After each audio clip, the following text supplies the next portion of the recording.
అంతర్జాతీయ యోగా దినోత్సవాన్ని పురస్కరించుకుని నిర్మల్ జిల్లాలో ప్రత్యేక యోగాభ్యాస కార్యక్రమం నిర్వహించారు.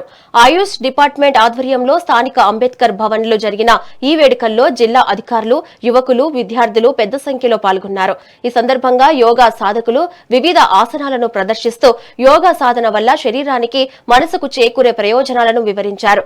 ప్రతి ఒక్కరూ తమ దైనందిన జీవితంలో యోగాను భాగం చేసుకోవాలని, నిరంతరం యోగాభ్యాసం చేయడం వల్ల సంపూర్ణ ఆరోగ్యం లభిస్తుందని పిలుపునిచ్చారు.